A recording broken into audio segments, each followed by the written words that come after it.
Hello, beautiful souls. I must say, I am in such a jolly good, excited spirit this morning.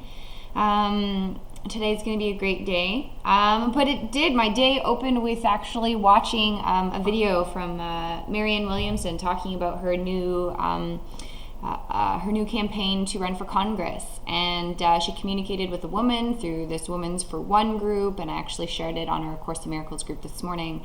And it was just further reminding me that each and every single one of us here are doing our part in this world to the very best of our ability, and it's as if we're all of the puzzle pieces kind of working together to create this unit of the new world, this unit of the happy dream.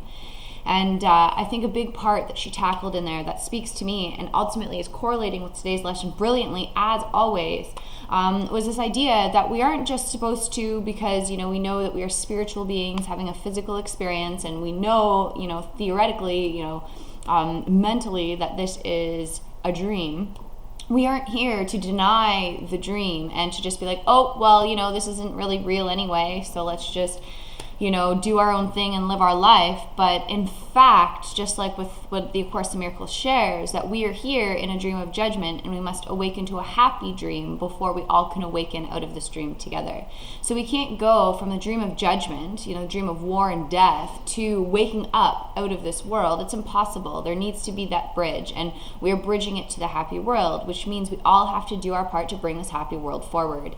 And I'm seeing that everything that Marianne is doing with running for Congress and sharing her political attitudes and the attitudes of the inner workings of God and compassion and love that run and govern all of humanity is quite powerful and quite potent. And I'm seeing that everything that she's doing is correlating with everything that we're doing. And I look forward to the day within the next few weeks here where it's literally going to come together, and there's going to be this massive explosion around the world of finally the way, the answer, another tool that can help the world to communicate and to get along and to move beyond all of the conflicts, whether it be individually, interpersonally, in groups, in nations. It's time that there's another way to move beyond this. And thank you, Father, that those gifts have been given us to give. And seeing Marianne doing her part, and I know all of you beautiful souls who I talk to and know on a regular basis are doing your part too. And even just being here and applying these course lessons every day, this is doing our part.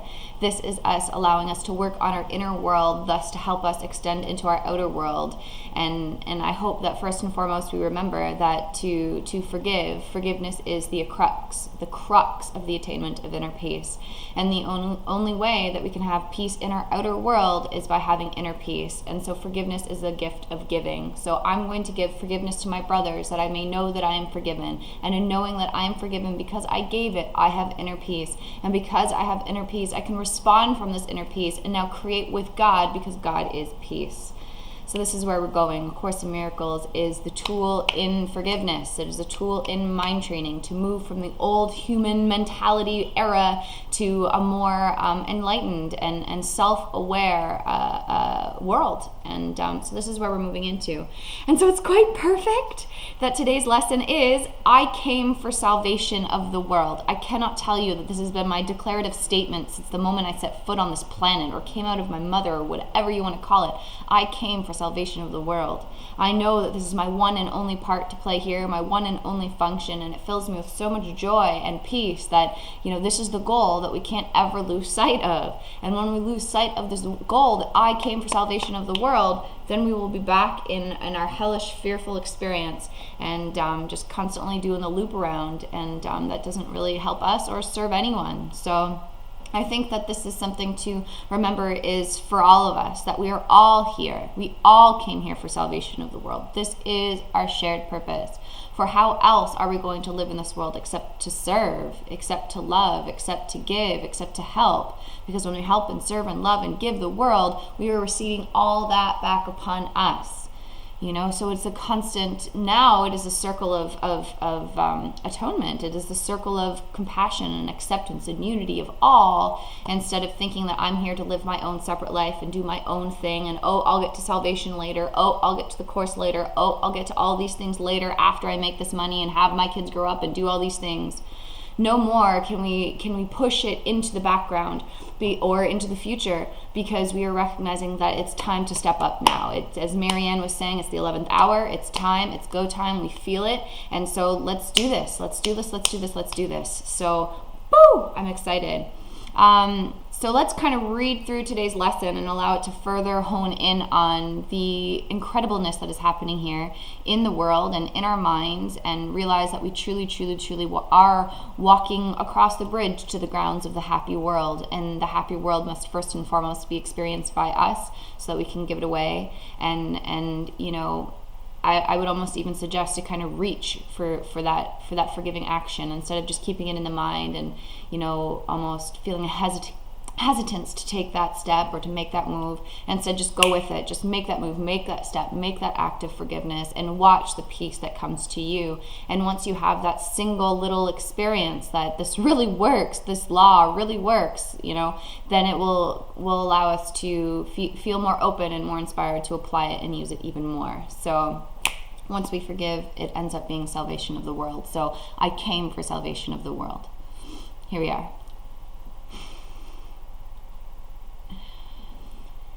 Here is a thought from which all arrogance has been removed, and only truth remains. For arrogance opposes truth.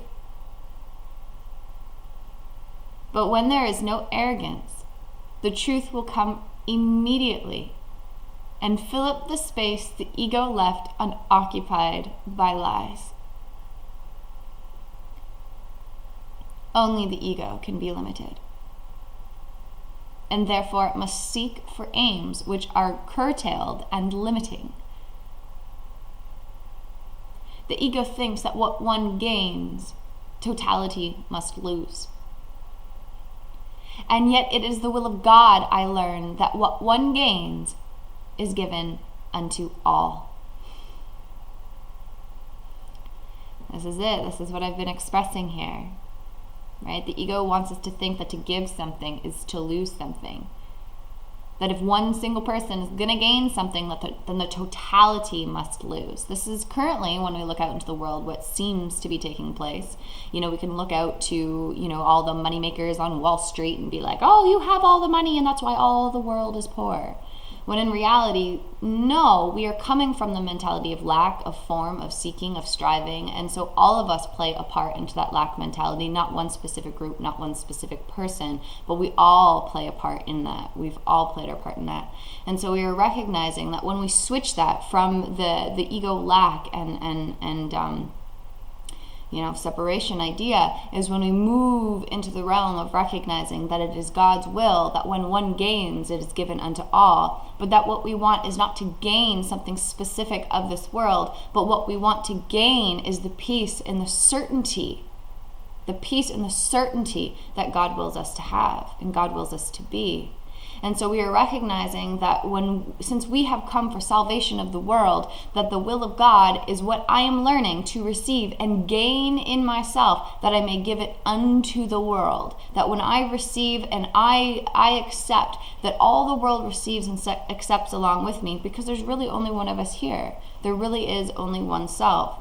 So this one self must be realized, this one self must be accepted in order for all of us to experience in it together. It's not something to just talk about and praise about and be spiritual about, but it's literally a truth. It is an actual reality that we can accept and experience in our inner world. And the only way we will experience it in our inner world is with the thought of wanting all the world to experience this with me. I want salvation of all the world, not just myself alone. I don't want to be this one enlightened folk that's sitting at the top of a mountain or sitting in my bedroom all day long, oming and humming.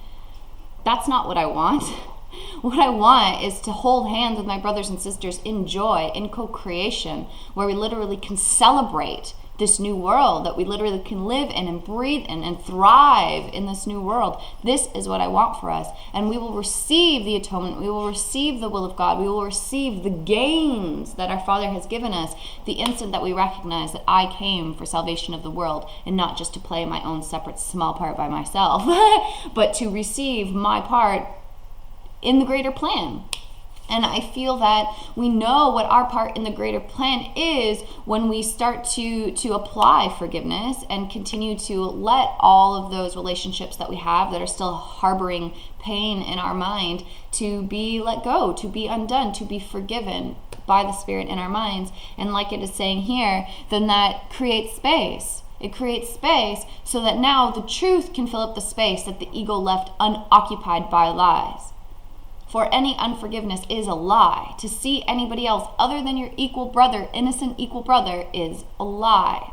So it is only the ego that can ever limit, and it is only the ego that ever fears from us taking our stand in this plan of helpfulness for all of humanity. And so once we kind of apply this forgiveness, we create space, and then we can usher into what our part is through intuition. Through the inner guidance system that kind of resonates with yes in our inner world. And we are all learning to have that experience as we take these steps to first apply forgiveness and recognize that forgiveness isn't for me alone, and it isn't just for this one person alone, but it literally is for all the world together as one. So let's conclude here with our prayer. Father, your will is total, and the goal which stems from it shares its totality. What aim but the salvation of the world could you have given me? And what but this could be the will myself has shared with you?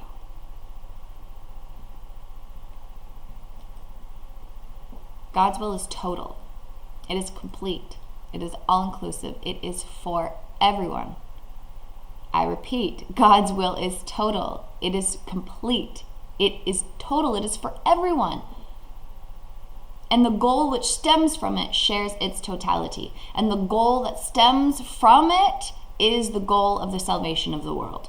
It shares in the totality, for salvation is for everyone, every human being on the face of the planet, every animal, every life force. It is for everyone and everything on this planet. And so if God's will is total, then that must mean that salvation of the world is total, which means everybody has a part in it, everybody's included. And so we are reminded that what aim but the salvation of the world could you have given me? What but salvation of the world could God have given me? What else? What else? And that means that if God has given me salvation of the world, that he has given me a part to play in salvation of the world. I'm not just here to sing kumbaya and be all spiritual and ignore what is actually going on here, even though, yes, in a literal fact, it is a dream. But we all chose this dream together, so we all must consciously choose to awaken together. And the only way we can consciously choose to awaken together is to move into a happy dream. So salvation of the world is the happy dream. So we all have a part to play in the happy dream. We all have a part to play in the salvation of the world. So what else but this has our Father given us? And what but this could be the will myself has shared with you? What else could I will but this? What else? What else? The only thing that the ego could possibly think about would be anything that has to do with form. A better body, more money, a better car, a better relationship, a better this, a better that, a better this, a better that. But the funny thing is that all of those things in the world, once we realize that that's not what we want, but what we want is the salvation of the world, I want a happy dream, heaven. Once we accept this as being what we want and realize this is what we came for, this is what God has given, and this is what we share in one will with him, boom, everything else in the world becomes ours too. This is almost what we were talking about yesterday, babe, with the idea that in a miracle is the laying down of illusions or something like that. What were the exact words? That it was like once you accept the miracle in your mind, like the salvation of the world, then what happens is all illusions are laid down before you. The world lays down illusions. The world lays down illusions. So all these illusions literally like lay down before you. They literally like bow down and become blah, blah, blah. Because now the will of God has been implanted here. And all of those illusions, now what is false fades away, what is true remains, and that which is true is brought into the circle with us. That nothing is left outside, everything is included, but that which is illusory and no longer helpful and no longer useful literally fades away. But anything that can contribute to this joy and contribute to this happiness and contribute to this love of all the world remains and amplifies and amplifies. It gets better and better and better and better every day and in every single way.